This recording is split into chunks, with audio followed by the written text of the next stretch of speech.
यदि आप पढ़ाई सिलेक्शन के उद्देश्य से करते हैं तो आंसर को पर्स में गांठ बांधना सीख लीजिए, जिससे आज का पढ़ा हुआ याद किया हुआ महीनों बाद भी याद रहे। और सिलेक्शन तभी होगा जब आपका आंसर याद होगा। नमस्कार, स्वागत है सिलेक्शन महाकुंभ में। आज हम सभी लोग 21 जून का करंट अफेयर पढ़ेंगे नहीं बल्कि क्या करेंगे, याद करेंगे। और तरीका कौन सा रहेगा आप सभी को बहुत ही अच्छे से पता है।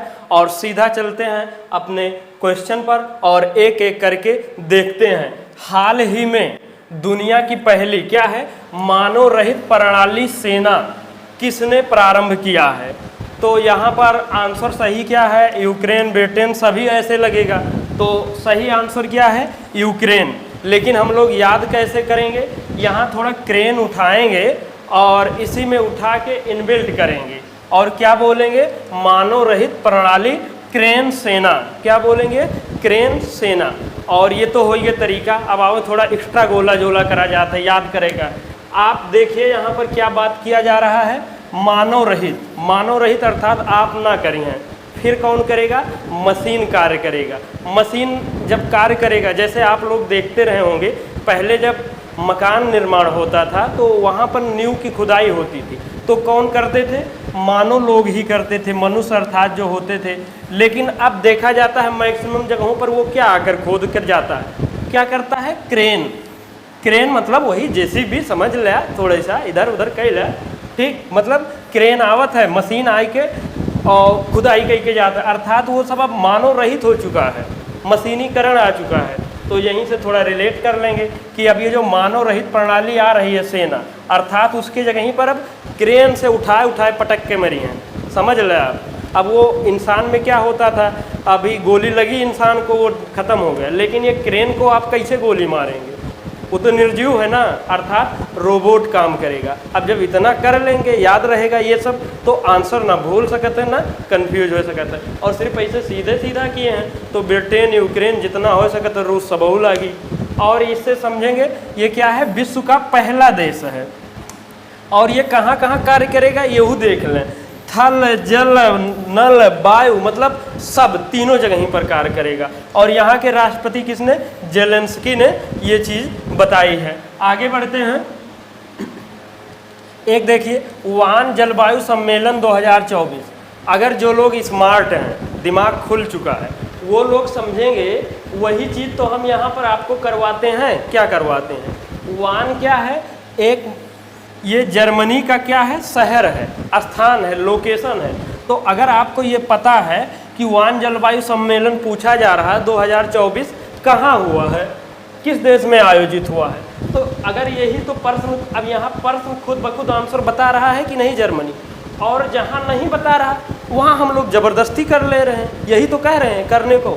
और जैसे यहाँ सब 100% याद हो जाता है, वही तरीका हम बता रहे हैं, आप लोग फॉलो करना शुरू कर दें और सिलेक्शन लिया चाहते, और अन्यथा पढ़ाई चाहते हैं, खाली बिया पढ़ाई चाहते हैं कि मतलब 2-4 साल निकल जाए, हो ही जाए शायद, तो फिर ठीक है, पढ़ते रहिए, कोई दिक्कत नहीं है। तो यहाँ से क्या समझ लेंगे, वुहान जलवायु सम्मेलन। और यहू नहीं पता है कि वुहान जर्मनी का है तो वामनी कह दें, वो क्या कह दें, वामनी या वानमी कह गए, और जर्मनी या वारमनी करके यहीं आपको निकल जाएगा जर्मनी। ये क्या है, क्यों है, जो संयुक्त राष्ट्र क्या है, ये जलवायु सम्मेलन है। तो आपका ये जो नवंबर 2024 में संयुक्त राष्ट्र जलवायु सम्मेलन अर्थात COP29 होने वाला है, कहाँ होगा, अजरबैजान में। इसी से संबंधित जो क्लाइमेट चेंज इतना देखने को मिलता है, उसी पर इस पर निष्कर्ष, निर्णय और उस पर सलूशन के लिए किया गया है बैठक। अगला है, हाल ही में प्रधानमंत्री मोदी ने बिहार में, कहाँ पर, बिहार में नालंदा विश्वविद्यालय के नए परिसर का उद्घाटन किया गया है। तो कहाँ किए हैं, तो इसका आंसर क्या है, अब वैशाली, मधुबनी, राजगीर, और इनमें से कोई ना, और इनमें से सबहू हमें लागत है, तो ऐसे काम ना चलेगा। तो इसका सही आंसर तो पहले क्या है, राजगीर है। याद कैसे रखेंगे, क्या करेंगे, देखिए उससे पहले हम लोग जाएंगे कि जो नालंदा विश्वविद्यालय स्थापना हुआ है, किसने किया है, किसने किया है, कुमार गुप्त जी ने किया है। और ये अगर गुप्त लगा हुआ है तो कहीं ना कहीं ये कौन शासक है, गुप्त शासक है। ये सब इम्पोर्टेंट है, और वैसे भी करंट का भी है, और वैसे भी ये प्रश्न बनते हैं एग्जाम में। अब देखिए इसका लोकेशन कहाँ है, राजगीर में। राजगीर में कहाँ, नालंदा जिला में। और नालंदा जिला कहाँ है, बिहार में है। और इसको पहले प्राचीन इतिहास का ये है, आप सभी को पता ही है। तो ये ध्वस्त किया गया था, कब किया गया था, ये 1193 में किया गया था। और ये किसने किया था, बख्तियार खिलजी ने। कौन थे ये, तुर्की शासक। ये बहुत हिट है। और जो मेन पूछा जाता है इसका संस्थापक कौन है और ये कहाँ का लोकेशन है। अब देखें तो पहले संस्थापक, हमने जब उस समय पढ़ाई करते थे सिलेक्शंस के पहले तो भूल जाते थे, कंफ्यूज हो जाते थे। तो हमने क्या किया था, इतना जो आपको तरीका बता उतना नहीं अप्लाई कर पाते, लेकिन थोड़ा बहुत तो कर ले जाते थे। उस समय हमने क्या इसको याद किया था, नाल कुमार विश्वविद्यालय हमने याद किया था। ठीक है, तो कुमार से इतना हमको ऑप्शन देखकर या वैसे पता चल जाता था कि नाल से नालंदा और कुमार से कुमारगुप्त हो गया था। तो यहाँ हम लोग कैसे याद करेंगे, नालंदा कुमार विश्वविद्यालय। अब ये कुमार से आपको आंसर इधर उधर नहीं होने देगा, कुमारगुप्त ही निकलेंगे। अगर अब यहू कन्फ्यूजन हो जाता है कि बिहार भी सर जी हम कन्फ्यूज हो जाते हैं और राजगीर भी कन्फ्यूज हो जाते हैं, तो अब चाहे राज उठाए लिए और गिर उठाए लिए, तो में से एक गिर उठाइए, नहीं राज से राजस्थानों निकल जाइए तो गिर उठाएं। और बिहार में हम लोग हार उठाते हैं। अब इसी में जोड़ चला जाए, क्या बोलेंगे, नालंदा कुमार हार, क्या बोलेंगे, हार गिर विश्वविद्यालय। बाकी समझ चुके हैं। ये क्या है, वर्ल्ड फूड इंडिया 2024 का आयोजन किस राज्य या केंद्र प्रशासित में किया गया है। तो इसका सही आंसर क्या है, दिल्ली। और हम लोग का उद्देश्य क्या है, भैया पर्स भाई साहब आंसर तुम ही बताओ, हम क्या बताएं यार।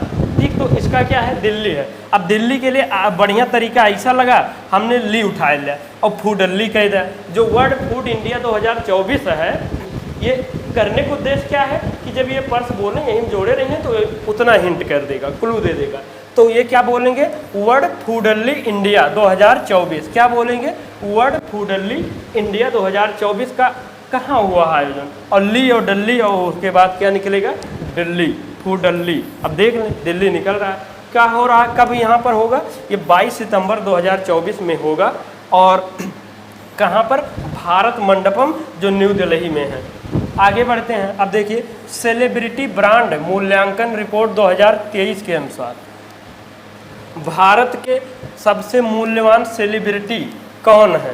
तो इसका सही आंसर क्या है, विराट कोहली है, रणवीर सिंह है, शाहरुख खान है, इनमें से कोई नहीं। तो यहाँ हम लोग देखेंगे। अब देखिए एक क्या होता है, ब्रांड कई होते हैं, एक हल्का फुल्का वाला होता है, एक तो और बढ़िया वाला, एक तो वहू से बढ़िया वाला होता है, ऐसा कि नहीं होता है। जैसे एक हल्का फुल्का वाला ब्रांड होता है, एक उससे वो बढ़िया, एक तो और बढ़िया टॉप वाला होते ना होते, ऐसे होता है। अब माने या ना माने, तो यहाँ हम लोग क्या मान रहे हैं, टॉप विराट वाला मॉडल, और यही उठा के यहीं पर रख दे रहे हैं। क्या बोलेंगे, सेलिब्रिटी, क्या बोलेंगे, सेलिब्रिटी विराट ब्रांड मूल्यांकन रिपोर्ट के अनुसार भारत के सबसे मूल्यवान सेलिब्रिटी कौन बने हैं। तो इसका सही आंसर क्या है, विराट कोहली। और फर्स्ट नंबर पर यही है, सेकंड पर कौन है, रणवीर सिंह जी हैं, और थर्ड पर कौन है, ये शाहरुख खान है। तो यहाँ से समझ लेंगे कि सेलिब्रिटी या विराटी क्या बोलेंगे, और विराट और विराटी यहीं में आंसर खुद भी लिखा है और एक्स्ट्रा जोड़ लेना। ये जोड़ने से फ़ायदा यही होगा, जब बार बार वो फ्लो में पढ़े रहेंगे तो उतना क्लू दे देगा कि आपका आंसर क्या होगा। आगे बढ़ते हैं। फिनलैंड में आयोजित क्या है, विश्व एथलेटिक कॉन्टिनेंटल गोल्ड टूर में नीरज चोपड़ा को कौन सा मेडल मिला। और देखा अगर वैसे नीरज चोपड़ा जी के बात आवे वो कौनो चीज़ के रहे और ना समझ में आवे, तो वह मैक्सिमम तो यही मान ला ये हीरो है। किस में है, भाला फेंक में क्या है, हीरो है। अक्सर ले धड़ाधड़ स्वर्ण जीते थे और न अच्छे न लागे थे कौनो। ठीक है, तो कौन सा जीते हैं, स्वर्ण जीते हैं। आगे बढ़ते हैं। हाल ही में सेना अस्पताल ने, क्या, सेना जो अस्पताल है सशस्त्र बलों के लिए, किसके लिए, सशस्त्र बलों, पहले स्किन बैंक सुविधा का प्रारंभ कहाँ किया गया है और क्यों किया गया। तो इसका सही आंसर तो क्या है, दिल्ली है। और अब दिल्ली के लिए हम लोग क्या करते हैं, ली उठा लेते हैं, इसी में बोलते हैं स्किन बैंक सुविधा को क्या बोले हैं, स्किनली बैंक, स्किनली बैंक सुविधा। तो यहीं पर आप जब बार बार बोले रहेंगे इसका नल्ली इसका नल्ली, अब इसका नल्ली वाला इश्क वाला ना समझ लें, ठीक है। तो यहाँ से दिल्ली निकलेगा। और ये क्यों किया गया है, उद्देश्य यही है, आप सभी जानते ही सेना में कितने अटैक आक्रमण युद्ध सब होते जाते रहते हैं, तो फ्रैक्चर हुए, कुछ भी हुआ, कट गया, जल गया, कुछ भी हुआ, तो जब ये स्किन बैंक रहेगा तो वहाँ पर ट्रांसप्लांट किया जा सकता है, मतलब उसको उठा के किसी और में इनबिल्ट किया जा सकता है, जैसे अपन तरीका इनबिल्ट किया जाता है। आगे बढ़ते हैं। हाल ही में भारत की सेना ने किस स्वदेशी सब मशीन गन को शामिल करने की घोषणा की है, तो इसका सही आंसर क्या है, असमी। ठीक, उससे पहले चलिए अच्छा आंसर ही देख लो, असमी है। और ये क्या है, मेन पर्स सब मशीन गन है। अब देखिए हम लोग असमिनी उठाएंगे और इसी में इनबिल्ट करके बार बार क्या बोलेंगे, स्वदेशी सब असमिशीन गन, क्या बोलेंगे, सब असमिनी मशीन गन। और असमी भी है या असमीन भी है और गन भी है, वही मतलब आगे पीछे कुछ किया रहेंगे इसे ना ऊपर नीचे, तो वो उतना हो जाएगी बस। जैसे ये नागस्त्रम क्या लिखा है, हम लोग हिंदी में पढ़े थे, यहाँ इंग्लिश में आएगी कुछ समझे ही। नागस्त्रम क्या था, एक आत्मघाती ड्रोन था। अब देखो नागस्त्र हम नहीं बोले, क्या बोले, नागस्त्रम बोल दिए, बोले है ना इससे पहले। अब ये अस्त्रम आत्म यहाँ से मिल रहा ना, आत्मघाती ड्रोन, नागस्त्र लिखा हुआ, लेकिन हमने क्या बोला, क्या बोला, नागस्त्रम बोला, आत्म। ये आंसर यही चीज़ मैं कह रहा हूँ कि जब आप उसको ऐसे बोले रहेंगे तो ये आपको लिखा रहेगा, लेकिन माइंड में क्या चलेगा, ये वाला, तो आंसर खुद ब खुद निकल जाएगा। और इसका अर्थ क्या है, प्राउड अर्थात गर्व करना। ठीक, और ये क्यों है, ऐसा क्यों, ये धातु एल्युमिनियम का बना हुआ है, ये हल्की है और कितने राउंड, 32 राउंड फायरिंग कर सकती है। और हम लोग क्या पढ़े होंगे, एक नेस उपग्रह, क्या ले, ये कौन सा था, पेस उपग्रह था। अब पेस नेस में पढ़े है, कुछ समझ ही ना आवा तो पेस था कि नेस, नेस था कि पेस। अब ये आपकी दिक्कत नहीं है, अब ये क्या करेगा, प्रश्न तो वहाँ आना है ना, या तो नेस आएगा या पेस, आपके दिमाग में दुई में से एक कोई ना कोई तो घूमेगा, बस वहीं से नेस से नासा निकल जाएगा। आगे बढ़ते हैं। अब देखिए हर साल 20 जून को किस दिवस के रूप में मनाया जाता है, तो इसका सही आंसर क्या है, वर्ल्ड रिफ्यूजी डे। और रिफ्यूजी मतलब शरणार्थी। शरणार्थी किसको कहते हैं, जो अपना देश छोड़कर किसी भी समस्या, परेशानी, दिक्कत की वजह से दूसरे देश में जाए के अवैध तरीके से, इलीगल तरीके से जाए के छुप छुपाए के वहाँ चले जाते हैं, बस जाते हैं, रहने लगते हैं, उन्हें शरणार्थी कहते हैं। और कब मनाया जाता है, 20 जून को मनाया जाता है, इनके अधिकारों के लिए कि ये भी अपना इंसान ही है, इनकी भी क्यों है, तो इन्हीं सब का है। और यहू सब अगर आप लोग चाहते हैं याद करना कि ये सब याद कराया जाए, ये भी अभी नहीं हो पा रहा है, तो आप लोग का कमेंट भी बहुत प्यारा प्यारा आता है कि सर जी हमें पॉलिटी, हिस्ट्री, जियोग्राफी, मैथ, सारा सब कुछ आप ही से चाहिए, आप ही पढ़ाएं, तो हम सब करेंगे, मेहनत भी कर रहे हैं, लेकिन आप लोग का भी थोड़ा फर्ज दायित्व बनता है कि थोड़ा इसको मैक्सिमम शेयर करें, कमेंट करें। तो इससे क्या होगा, जब ज़्यादा लोग देखेंगे तो हमें और अच्छा लगेगा कि अब डिमांड और बढ़ रहा है, तो हम उसको पूरा करेंगे। अब मान लीजिए कोई चीज़ हम टॉपिक बना रहे हैं, कुछ लोग देख रहे थे तो थोड़ा कम एनर्जी डाउन हो, तो थोड़ा शेयर करिए, आगे बढ़ाइए, सब कुछ हम देंगे और सिलेक्शन दिलाएंगे, आप काहे टेंशन ले रहे हैं। ऐसे ही हाल ही में विश्व सिकल सेल दिवस कब मनाया जाता है, तो इसका सही आंसर क्या है, 19 जून को मनाया जाता है। और सिकल मतलब पहले तो ये जान ला कि हंसिया होते हैं, जौने में गेहुआ काटे जावा जाते, मुँह बांध के इसे समझते ना, वही वाला। ठीक, तो इसका क्या कैसा है, हंसिया का मतलब ये होता है कि ये सिकल सेल, पहले जान लें कि एक ये अनुवांशिक रोग है। और हंसिया एक नाम का है दिया है, जो ब्लड, आपके ब्लड में आरबीसी होता है, वो उसका क्या होता है, गोल होता है, लेकिन इसमें क्या हो जाता है, ये आपका ये का वो हो जाता है, ये हंसिया का आकार ले लेते, यही की वजह से एक नाम हंसिया रख दिया गया। क्या रख दिया गया, विश्व सिकल सेल रख दिया गया है। ये सब आप देख लीजिए यहाँ। और इसकी जो कार्यकाल होती है, लाइफ टाइम होता है, 120 से सीधा 10-20 दिन आई जाते हैं, तो दिक्कत वाली बात। इसका थीम मेन जान लीजिए क्या है, थीम क्या है इसका, यहाँ से देखेंगे, प्रगति के साथ में आशा की किरण है। इसका कोई एकदम परमानेंट इलाज नहीं, लेकिन आगे क्या कह रहे हैं कि प्रगति के साथ में आशा की किरण है, हम सॉल्व तो करेंगे। और इसमें एक क्या है इससे संबंधित, राष्ट्रीय सिकल सेल एनीमिया उन्मूलन मिशन, इसका लक्ष्य कब रखा गया है, टारगेट कब है? तो इसका सही आंसर क्या है, समाप्त करने के लिए लक्ष्य 2047 वर्ष में, यानी कि जब अपनी आज़ादी के वर्ष 100 वर्ष हो जाएगा तब तक के लिए टारगेट रखा गया है। याद कैसे रखिए, देखें, सा से सिकलो होते हैं, क्या होते हैं, सा से सिकलो होते हैं, सा से सलो होते हैं, और हिंदी में एक लिखी हैं तो 47, अर्थात 47 सा से होते हैं। तो इसको क्या बोलेंगे, राष्ट्रीय सिकल 47 सेल एनीमिया उन्मूलन मिशन। बस आप इतना कर लो, बाकी याद होना ना होना सब प्रभु की कृपा है। अब जब इतना कर लेंगे, जब सब याद हो तो यहो याद हो जाए, और ऊपर वाला ना याद हो तो यहो ना याद हो। आगे बढ़ते हैं, तो ये सब याद करना चाहते हैं ये भी, तो थोड़ा शेयर करिए, कम से कम किसी के पास शेयर ना कर रहे हैं तो व्हाट्सएप पर स्टेटस ही लगाएं, जिससे मैक्सिमम लोगों तक पहुँचे। और ये क्या है, रिवीजन, ग्रीन जोन में आप जाना चाहते हैं तो जो पहले पढ़े उससे ज़्यादा इम्पोर्टेंट क्या है, जो पढ़ा हुआ अपन प्रॉपर्टी है वो बचाना है, कि आगे का आवे ना वो अलग की मैटर है, लेकिन जो अपनी पुरानी वाली है उसको तो बचा कर रखा जाए।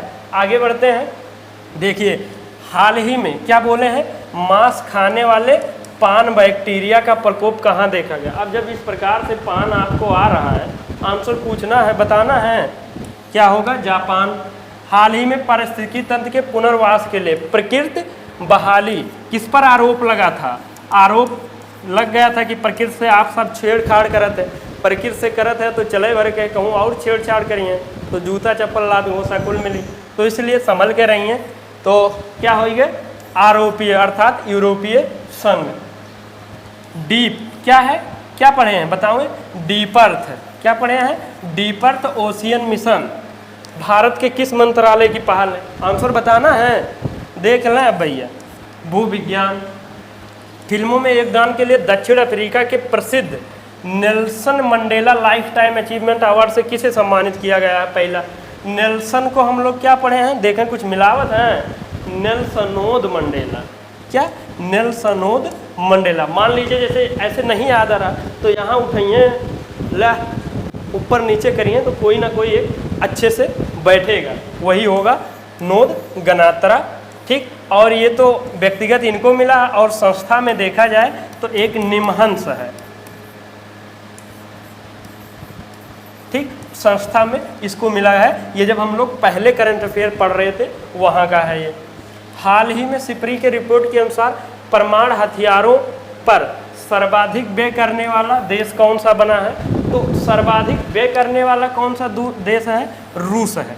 कल क्या है, हम लोग थोड़ा सा यहाँ प्रश्न था वहाँ पर कि हमने जब पढ़ा था तो वहाँ पर था सेकंड देश कौन सा है, तो हमें यूएसए याद था, लेकिन प्रश्न को क्या करके एडिट करके हमें नहीं बताया गया था, टेक्निकल साहब लोग कई के उसको फर्स्ट कर दिए थे, हमें वही याद था। तो फर्स्ट पर रूस है, सेकंड पर यूएसए है, थोड़ा इसको आप ध्यान कर लीजिएगा, करेक्शन कर लीजिएगा, ठीक है। और आगे बढ़ते हैं, किस कंपनी ने भारत में आर्टिफिशियल इंटेलिजेंस टूल जेमिनी गल कह दिया या गर्ल कह दिया लॉन्च किया है, तो अर्थात क्या हो गया, गूगल। हाल ही में राष्ट्रीय योग के आज क्या है बताओ, आज 21 जून है, और आज क्या मनाया जा रहा है, अंतर्राष्ट्रीय योगा दिवस। थीम क्या कैसे कल के क्लास में रहेगा, लेकिन एमए कितनों लोग के आपके देखिए नाटक वाला वीडियो वायरल जरूर होगा। क्या होगा कि आवत ना है, लेकिन ऐसा वैसा कहीं के वहीं में लगा है, नौटंकी किया है खाली पोज दिए के चक्कर में, और हम यहाँ क्या करावे थे, हम जो नौटंकी कर रहे हैं वो याद करावे चक्कर है बस, ठीक। तो राष्ट्रीय योग नाटक ओलंपियाड का उद्घाटन कहाँ किया गया है। अब जब नाटक आ ही गया है तो आंसर कर्नाटक हो सकता है, और कुछ तो है ना सकता है। आगे बढ़ते हैं, हाल ही में ड्यूटी के दौरान अपनी जान गंवाने वाले कर्मचारियों को 1 करोड़ रुपए बीमा मुआवजा देने के वाला पहला राज्य कौन बना है, अर्थात कर्नाटक। ये भी थोड़ा याद कर लीजिए। हाल ही में दिवंगत हुए इसरो के वैज्ञानिक श्री चंद्र निवास हेगड़े का संबंध किससे है बताओ। अब चंद्र मिल गया है तो यहीं से चंद्रयान फर्स्ट। हाल ही में सौर घूर्णन के नए पैटर्न की खोज करने वाले चेज, अर्थात किसको क्या बोले थे, वैसे चाइना क्या बोले हैं, सीहे चेज, सीहे चे जोड़ दे तो चीन हो गए, और चाय सेन चे चे में चे कह के कुछ कह रहा है, तो अर्थात क्या हो जाएगा आंसर, चीन। अब ये अपना क्या है आंसर, हमने कमेंट के बॉक्स के माध्यम से पूछा था, आप सभी लोग बहुत डिमांड करते हैं, बहुत खुशी मिलती है, लेकिन आप लोग भी तो अपना थोड़ा फर्ज करिए, जिनको अच्छा लग रहा है कमेंट में आंसर बताएं अधिक से अधिक आप सभी लोग। तो इसका हम लोग क्या आंसर याद हो चुका है। अब ये भविष्य में कभी नहीं भूल सकते हैं, क्या है, डीप अर्थ ओशियन मिशन। अब बताओ, ये यही प्रश्न है, यही आंसर है, और जिस दिन ये समझ गए यहीं से क्या है, सिलेक्शन है, क्योंकि सिलेक्शन कौन दिलाएगा, यही दिलाएगा। और आपका क्वेश्चन ऑफ द डे क्या है, हाल ही में दुनिया की पहली, क्या ये पूछा जा रहा है, मानव रहित प्रणाली सेना। अब मानव ना रही, वो पटक पटक के मारे के तो काला हो पड़ी, आप सोच ले, वही ऑप्शन में देख के तो वही कमेंट में बताओ। अब आगे बढ़ते हैं, और जितने भी आज के इम्पॉर्टेंट करंट अफेयर बन सकते थे हमने बहुत ही अच्छे से, पढ़ाने पर नहीं, क्योंकि पढ़ाने वाले तो हज़ारों के लाखों होंगे करंट अफेयर भी, तो वहाँ वो मेन उद्देश्य नहीं, आप पढ़ते रहें बोलते रहें तो कोई उस पढ़ाई का निरर्थक है। जब आपको आंसर याद होगा, फोकस करेंगे उस पर, तभी सिलेक्शन होगा। और आप सभी के लिए वो नंबर है, किसी भी प्रकार के कोनो कोर्स समस्या PDF संबंधित चाहिए तो यहाँ पर आप सभी लोग संपर्क कर सकते हैं। और अगर आप कंटिन्यू क्लास देखे हैं तो आपकी तरफ से हम बोल रहे हैं, आशा नहीं पूर्ण विश्वास है, क्लास अच्छा नहीं बहुत ही अच्छा लगा होगा। कमेंट में आप सभी लोग जरूर बताएं कैसा, और शेयर रोना धोना जादू टोना जितना है सब कह दें। और अगर हमारी आपकी पहली बार यहाँ मुलाकात हुई तो अगर चाहते हैं दोबारा हम लोग मिलें तो सब्सक्राइब करके बेल आइकन हिट कर लीजिए। और ये आपका टेलीग्राम चैनल है, यहीं पर सारे PDF क्यूज लिंक और ये जो रेगुलर क्लासेज जितने भी जा रहे हैं यहाँ सब मिलते हैं। और क्यूज जरूर अटेम्प्ट करिए, जिससे आप लोगों को पता चले जो हम क्लास ले रहे हैं दे रहे हैं वो फ्रूटफुल हो रहा है कि बस हम बकैती करते हैं, आप टाइम पास कर रहे हैं। और इन्हीं सब शब्दों के साथ में सिलेक्शन महाकुंभ से जुड़े रहने के लिए हर बार की तरह दिल की अनंत गहराई से बहुत बहुत धन्यवाद। जय हिंद, जय भारत।